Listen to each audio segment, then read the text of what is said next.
Hey everyone, welcome to this. Here we're going to talk about someone that, well, to me, I consider one of the most popular princesses in Disney. In fact, she's one of my personal top 5 favorites.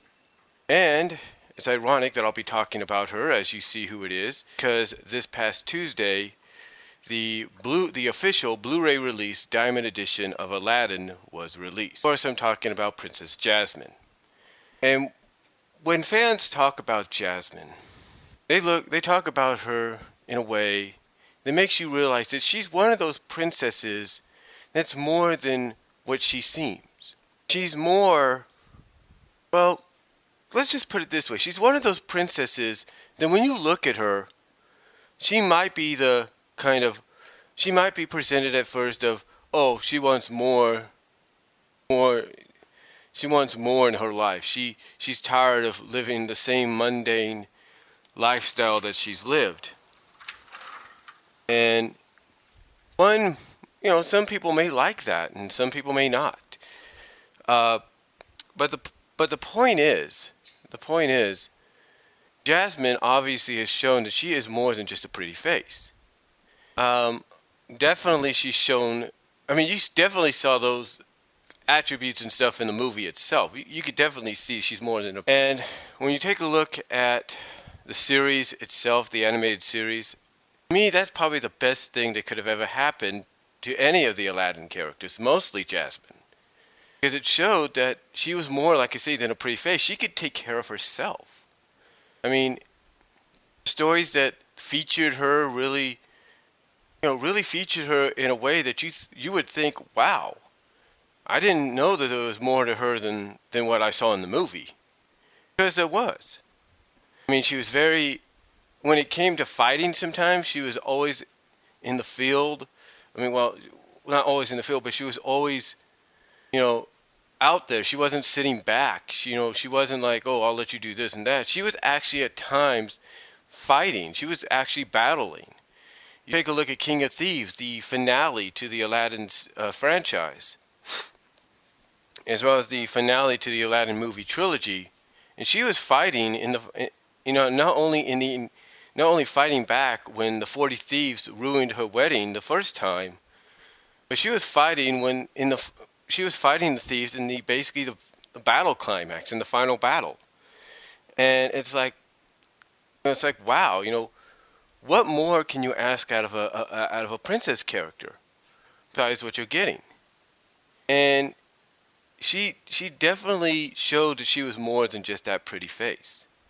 And this is why a lot of fans like her. The fact that she's more than what she seems. I mean, like I said, there are episodes that centered around her, like the Galafim episode centered around her. It was just really, really good. And several other episodes. Now, true, she would be portrayed as a damsel at times that would need to be rescued, but not in the traditional sense. It's like she would try to take care of herself, try to help herself out, try to escape herself, but, yeah, she would need rescuing, but still, in the end, she was always capable of trying to take care of herself, help herself, escape herself, and all that. So, I always thought it was good. I always thought the series really helped flesh out Jasmine in many ways. I mean, she did have her funny moments, don't get me wrong. She did have some funny comedic moments.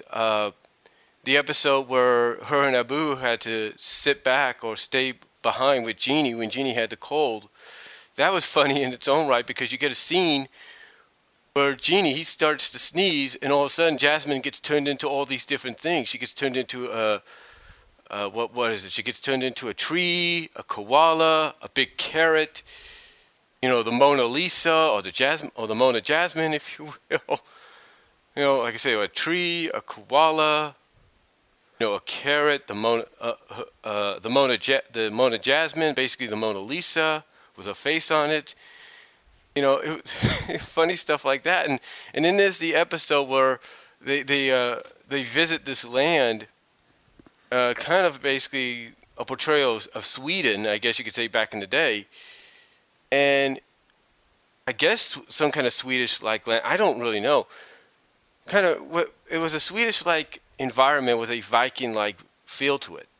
So anyway, there's a scene where they're visiting. Basically, this episode is a continuation of a previous episode where one of the Swedish Vikings visits Agrabah to kind of woo Jasmine, if you will. One of the things about them, one of the trademarks is they have their cheese is just like, woo, like you just get away from the stuff.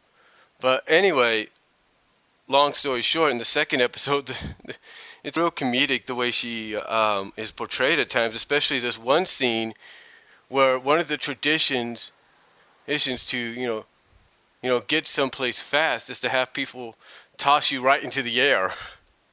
And there's this scene where Jasmine, after the rival princess or love interest to Aladdin, who is supposedly to be read to the Swedish Viking guy from the last episode, basically, long story short, the Viking princess, let's put it this way, she gets tossed in the air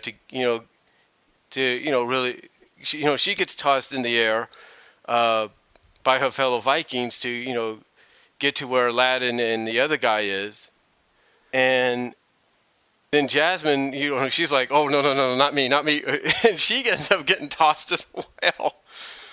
Oh, she's like, oh wait a minute, not me, no, not me, not, whew, and she gets tossed as well.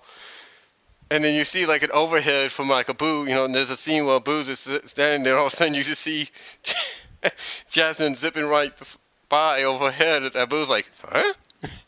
Again, she has her comedic moments. So again, she does have her comedic moments, and it really fleshed her character out, I believe, throughout the series. It really fleshed the character out. It made her more than what you had seen in the movie, made her more than what you had seen, anywhere else. I mean, she really got fleshed out here. So I really, really think Disney did a decent job with Jasmine, and I don't blame anybody, not even myself, for considering her one of the top 5 princesses in Disney history. I really don't. I look at her and I'm like, this is a character I could get behind. It is. It's a character I could get behind and I can actually enjoy. So, to me, I don't think you can say anything else more than what you can say about Jasmine here. I don't really think you can. With that said, that's all I'm going to say, folks. And thank you for listening.